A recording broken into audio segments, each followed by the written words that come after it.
Hi everyone, कैसे हो आप सभी लोग। आई होप आप लोग अच्छे होंगे। मैं हूं राहुल जयसवाल एंड स्वागत करता हूं आप सभी का एक बार फिर हमारे यूट्यूब चैनल JR ट्यूटोरियल्स में। फ्रेंड्स, आज अगेन आपके सामने एक मोस्ट इंपॉर्टेंट सीटी का वीडियो लेकर आ चुका हूं दोस्तों, जिसमें आज के दिन हम लोग पढ़ने वाले हैं सीटी एग्जाम्स के लिए जो मोस्ट इंपॉर्टेंट सब्जेक्ट होता है जिसका नाम है साइंस। इसका पार्ट 1 का सेकंड चैप्टर आपके लिए लेकर आ गए जिसका नाम है periodic classification of element. And आज इस पर्टिकुलर चैप्टर का हम पढ़ने वाले हैं 10 मोस्ट इंपॉर्टेंट एमसीक्यूज। जी हां दोस्तों, जैसा कि आपको पता है कि 10th स्टैंडर्ड का सीटी एग्जाम होने वाला है, यानी कि उसके ही बेस पे आपको अपने 11th स्टैंडर्ड में एडमिशन मिलेगा। तो वो जो सीटी का एग्जाम 21 अगस्त के दिन होने वाला है, उसके लिए हमने आपसे डेडिकेशन के साथ प्रॉमिस किया था लगातार 25 दिनों तक हम वीडियोस आपके लिए प्रोवाइड करेंगे। ऑलरेडी 2 दिन का वीडियो बन चुका है, उसमें बहुत सारे सब्जेक्ट्स के बहुत सारे एमसीक्यूज ऑलरेडी हमने बना दिए और आज हमारा डे 3 है। तो लगातार डे 3 आपके लिए हम लोग वीडियो लेकर आ गए हैं और जिसमें आज हम लोग सब्जेक्ट साइंस 1 का सेकंड चैप्टर पढ़ चुके हैं। चैप्टर नंबर 1 ऑलरेडी कंप्लीट हो चुका है। प्लेलिस्ट चेक कर लेना, सीटी के लिए अलग से प्लेलिस्ट हमने बना हुआ है और अलग अलग सब्जेक्ट्स के बनाए हुए हैं, ठीक है, तो चेक कर लेना। तो आज हम लोग पीरियोडिक क्लासिफिकेशन ऑफ एलिमेंट पढ़ेंगे 10 एमसीक्यूज। तो अभी आपको स्क्रीन के ऊपर 10 एमसीक्यूज दिखेंगे, उसके ऑप्शंस दिखेंगे, आपको बस वो देखना है ध्यान से और समझने की कोशिश करना है और उसको लर्न करके याद रखना है, ताकि आप लोग को एग्जाम्स में अगर उसमें से कुछ क्वेश्चंस पूछेंगे कंसेप्चुअल नॉलेज के साथ आपको पढ़ाऊंगा तो हर चीज आराम से आप कर पाओगे, ठीक है। तो अभी आपको स्क्रीन दिखेगा और उसमें 10 क्वेश्चंस दिखेंगे, तो लगातार पढ़ो। और आप लोग से रिक्वेस्ट ये है कि आप लोग ये वीडियो को ज्यादा जितना हो सके उतना शेयर करना, जितने भी आपके फ्रेंड्स होंगे सीटी के एग्जाम देने वाले होंगे, और वो लोग कम से कम समय में 10 से 12-15 मिनट का वीडियो होता है हमारा, उसमें ही आप लोग एटलीस्ट हर चैप्टर का 10-10 15-15 एमसीक्यूज जो है सीख के जाओगे यहां से और आपका बिल्कुल समय बर्बाद नहीं होगा, ट्रस्ट मी। तो बस आप लोग को ध्यान से पढ़ना है, कंसेप्चुअल नॉलेज को क्लियर करना है, एमसीक्यूज याद रखना है और साथ ही में इसको शेयर कर देना, जितना हो सके उतना शेयर कर देना। और बाकी स्टैंडर्ड के स्टूडेंट्स वो भी देख सकते हैं, 7th 8th 9th 10th वाले। और आप लोग भी, रिक्वेस्ट ये है कि आप लोग भी उन स्टूडेंट्स तक जो सीटी का एग्जाम देने वाले उन तक ये वीडियो जरूर से शेयर कर देना, ठीक है दोस्तों। तो चलिए अभी आपको स्क्रीन दिखेगा, वहां पे क्वेश्चंस देखेंगे, ठीक है।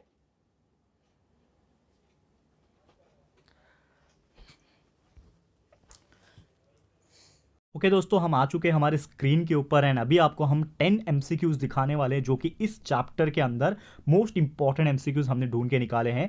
और आपको ये एमसीक्यूज ध्यान से देखना है, उसके ऑप्शंस को समझना है एंड इसके सही जवाब को कोशिश करना है कि आप हमसे पहले ही आप लोग का जो जवाब हो वो अपने मन में या फिर कॉमेंट बॉक्स में करके दिखा दे, ताकि आप लोग को पता चल जाएगा कि आप लोग को पहले से कितने सारे चीज़ आते हैं। और अगर बाई चांस आप नहीं कर पाए कॉमेंट तो कोई बात नहीं, हम तो आपको आंसर बता ही रहे हैं। और ये सब चीज़ आपको कंसेप्चुअल नॉलेज के तौर पर लेना है, जो एक्सप्लेनेशन होगा थोड़ा बहुत वो भी हम आपको दे देंगे और साथ में आपको ऑप्शंस बता देंगे, आंसर बता देंगे, वो भी आपको मेमोराइज कर लेना, ताकि अगर इसमें से कुछ क्वेश्चंस आपके सीडी एग्जाम में पूछेगा तो आप लोग बिंदास फटाफट सॉल्व कर पे, यानी कि फटाफट उसको टिक करके आ जाओगे। तो पहला क्वेश्चन आपके स्क्रीन पे आपको दिख रहा होगा, that is the number of electrons in the outermost shell of the alkali metal. ये क्या हो जाएगा? ऑप्शन नंबर 1 है, 2 है, 3 है, 7 है, यानी चारों में से कौन सा सही आंसर है? तो आपको याद आ रहा होगा कि अगर हम इलेक्ट्रॉन्स की बात करें, उसके नंबर ऑफ इलेक्ट्रॉन्स की अगर बात करें, तो आउटर मोस्ट शेल जो होता है अल्कली मेटल का, तो आपको बता दूं कि अल्कली मेटल जो होता है वो आता है ग्रुप नंबर 1 में। और आप सभी को जानते हैं कि जो भी ग्रुप नंबर 1 में आता है उसका जो वैलेंसी होता है वो भी 1 होता है, और साथ ही में वैलेंसी 1 हो रहा है, इसका मतलब ये होगा कि उसके आखिरी वाले शेल के अंदर सिर्फ और सिर्फ एक ही इलेक्ट्रॉन प्रेजेंट होगा। यानी कि इसका डायरेक्टली आंसर क्या आ जाएगा दोस्तों? ऑप्शन नंबर 1, यानी कि पहला, यानी 1, दैट इज सिर्फ और सिर्फ एक इलेक्ट्रॉन इसके आउटर मोस्ट शेल में प्रेजेंट होता है। ये चीज आपको याद रखना। तो अल्कली मेटल का आउटर मोस्ट शेल के अंदर सिर्फ एक इलेक्ट्रॉन प्रेजेंट होता है, इसके लिए हमारा option number 1 is the answer. Second question की बात करें, alkaline earth metal have valency 2, this means that their position in the modern periodic table is dash. यानी कि ग्रुप नंबर 2 दिया है, ग्रुप नंबर 16 है, पीरियड 2 है, डी ब्लॉक है, ये चारों में से कौन सा आंसर आएगा? तो आपको एक चीज याद दिला दूं अगेन, जैसे अभी हमने देखा कि अल्कली मेटल जो था वो ग्रुप नंबर 1 में आ रहा था, वैसे ये जो अल्कलाइन अर्थ मेटल होता है ये ग्रुप नंबर 2 में आता है। तो जब ये ग्रुप नंबर 2 में आता है तो ऑब्वियसली इसकी वैलेंसी क्या हो जाएगी? 2 हो जाएगी। इसका मतलब ये होगा कि जो वैलेंसी 2 वाले एलिमेंट्स होते हैं वो ग्रुप नंबर 2 से बिलोंग करते हैं। तो आपका आंसर क्या हो जाएगा? Group number 2, that is first option. Clear है? समझ में आ गया? तो this is our second question का आंसर। उम्मीद करता हूं कि आपको ये टेक्निक और ट्रिक्स और ये बहुत ही अच्छे से समझ में आ रहा होगा। चलते हैं थर्ड क्वेश्चन की तरफ। एमसीक्यू पूछा है, in which block of the modern periodic table are the non metal found.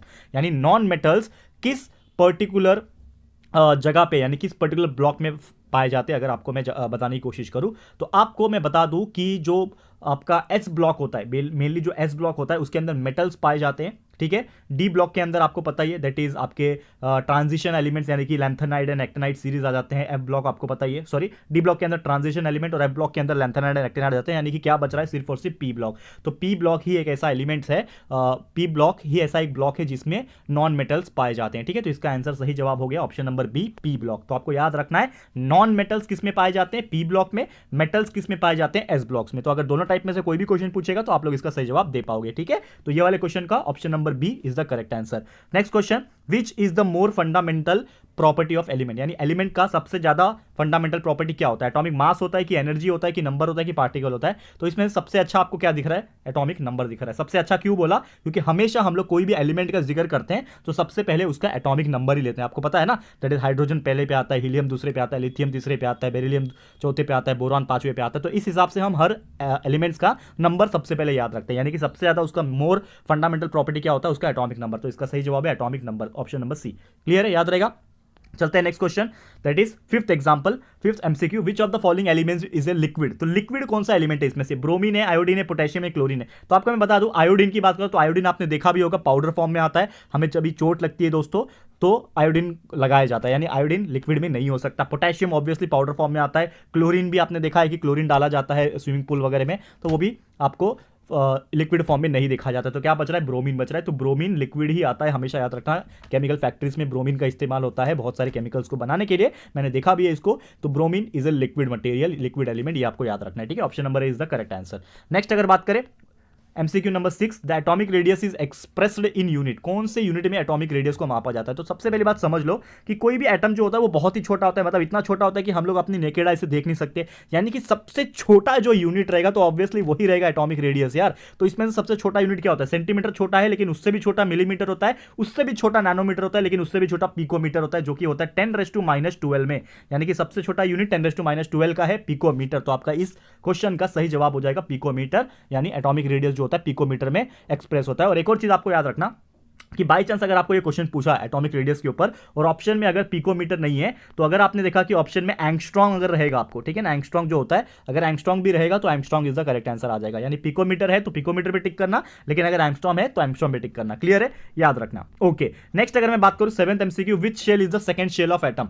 यानी कि कौन सा शेल ऐसा है एटम का दूसरा शेल है। तो आपको पता होगा दोस्तों कि एटम के अंदर 4 शेल होते हैं, 2 3 एंड इसके ऊपर 4 शेल होते हैं। तो आपको पता है पहला जो शेल होता है वो के होता है, दूसरा शेल एल होता है, तीसरा शेल एम होता है, चौथा एन होता है, यानी के एल एम और एन, ये 4 शेल होते हैं। तो दूसरे पे कौन है? दूसरे पे है एल। तो आपका option number B is the correct answer, L shell. याद रहेगा, बहुत ही सिंपल तरीके से जा रहे हैं और उम्मीद करता हूं कि आपको बहुत ही अच्छा लग रहा होगा और इजीली आप इस पर्टिकुलर चैप्टर का जितने भी एमसीक्यू से हमने डाल दिए हैं इंपॉर्टेंट, इसी में से आपको पूछेगा। How many groups are there in vertical column, vertical columns में कितने ग्रुप होते हैं? तो आप सभी जानते हैं दोस्तों, कितने कॉलम्स होते हैं, कितने ग्रुप होते हैं? टोटल 18 ग्रुप्स होते हैं। पीरियड कितने होते हैं? 7 पीरियड होते हैं, जो कि हॉरिजॉन्टल रोज होते हैं। आपको पता है ना, ये चीज याद रखना, हमेशा एक चीज याद रखना, 18 ग्रुप्स होते हैं, या फिर आप कॉलम बोल लो उसको, 18 ग्रुप्स या फिर वर्टिकल कॉलम बोल लो, और 7 पीरियड होते हैं, 7 पीरियड होते हैं जो कि हॉरिजॉन्टल रोज होते हैं। तो वर्टिकल कॉलम कितने हैं? 18 है। तो आपका ऑप्शन नंबर बी 18 आपका आंसर हो गया। क्लियर है, याद रहेगा ये चीज। चलते हैं 9th एग्जांपल की तरफ, जो कि है what is the atomic number of calcium. Calcium का एटॉमिक नंबर क्या है?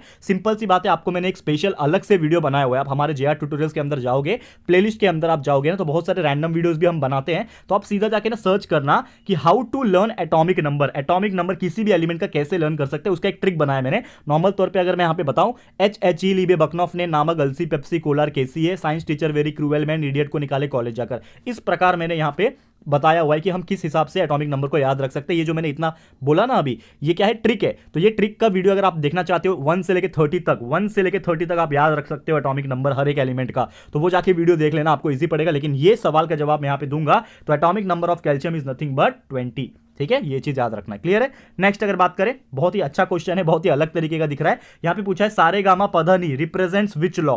तो आपने देखो बहुत सारे लॉ पढ़े, डॉबेन ट्राइड पढ़ा होगा, न्यूटन्स लॉ पढ़ा होगा, सॉरी न्यूटन नहीं है, न्यूलैंड्स लॉ पढ़ा होगा, मेंडलीव पीरियोडिक टेबल पढ़ा होगा, रुदरफोर्ड एक्सपेरिमेंट पढ़ा होगा। ये सब में से आपको याद होगा कि एक ऐसा टॉपिक था जिसमें सारेगामा पधनिसा जिक्र करके वो उसने बताया था कि हर 8वां जो एलिमेंट आता है उसकी प्रॉपर्टी सेम होती है, ठीक है। और ये चीज किसने बताया था? ऑब्वियसली न्यूलैंड के लॉ ने बताया था, ऑक्टेव्स। इसके नाम में ही ऑक्टेव्स है, यानी हर 8वां एलिमेंट क्या हो जाएगा? यहां पे सेम हो जाएगा। तो इसीलिए ये सारेगामा पधनि जो है वो क्या रिप्रेजेंट करता है? न्यूलैंड लॉज ऑफ ऑक्टेव को रिप्रेजेंट करता है। तो ये इसका फाइनल आंसर हो जाएगा। क्लियर है। तो दोस्तों उम्मीद करता हूं कि आपको ये चीज समझ में आ गया होगा। तो बस यही था हमारा आज का MCQs, total 10 MCQs of the second chapter, जिसका नाम था periodic classification of element of science subject science part 1। तो उम्मीद करता हूं ये आपको समझ में आ गया होगा। तो ऐसे ही आपके लिए लगातार और भी सब्जेक्ट्स के वीडियोस हम कंटिन्यूअसली डाल रहे हैं। आज हमारा डे 3 है और कंटिन्यूअसली आपके लिए हम मेहनत कर रहे हैं। डे 3 आ गया, ऐसे ही डे 25 तक, लगातार 25 दिनों तक आपको वीडियोस मिलने वाले दोस्तों। तो आप बस हमारे साथ बने रहो और हमारे प्लेलिस्ट को कंटिन्यूअसली चेक करते रहना, क्योंकि हर दिन हम लोग अपलोड कर रहे हैं लगभग 4 to 5 वीडियो